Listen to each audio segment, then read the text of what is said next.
તો વલસાડમાં કચરાના ઢગલામાંથી આધાર કાર્ડ મળી આવ્યા છે। વલસાડના હાલર રોડ પાસેથી આધાર કાર્ડ મળી આવ્યા છે। આધાર કાર્ડ કચરાના ઢગલામાં કેવી રીતે આવ્યા તે ગંભીર સવાલ છે। આધાર કાર્ડ કોઈએ અહીં ફેંકી દીધા છે કે કેમ તે સૌથી મોટો પ્રશ્ન અહીંયા ઉદ્ભવ્યો છે।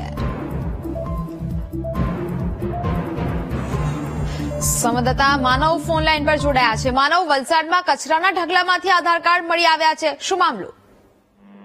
નેહા, આપને જણાવવાનું કે દરેક ભારતીયનો સૌથી મહત્વનો દસ્તાવેજ આધાર કાર્ડ માનવામાં આવે છે અને આ આધાર કાર્ડ એ દરેક નાગરિક માટે, પરંતુ જે રીતે વલસાડના હાલર રોડ ઉપર એક કચરાના ઢગમાંથી એક બે નહીં પરંતુ 30 થી વધારે આધાર કાર્ડ રજડતા મળી આવ્યા છે, એટલે કે આટલા મોટો જથ્થો છે ત્યાં કઈ રીતે આવે એક મોટો સવાલ થયો છે। આજુબાજુથી સ્થાનિક લોકો પસાર થયા, તેઓએ આ પ્રકારનો જથ્થો જોયો, ત્યારબાદ વીટીવીને જાણ કરી હતી। વીટીવી ઘટના સ્થળે પહોંચીને ખુદ ચોંકી ગયું હતું, કારણ કે એક દસ્તાવેજ પણ ખૂબ જ જરૂરી હોય છે, કારણ કે આ દસ્તાવેજનો ગેરઉપયોગ પણ થઈ શકે છે। ત્યારે આવા આધાર કાર્ડનો જથ્થો અહીંયા કોણ નાખી ગયું કે પછી કઈ રીતે આવ્યો, એ તમામ સવાલો, મોટા સવાલો ઉભા થાય છે। ત્યારે આ મામલે તંત્ર તાકીદે તપાસ કરે તે ખૂબ જરૂરી બની છે।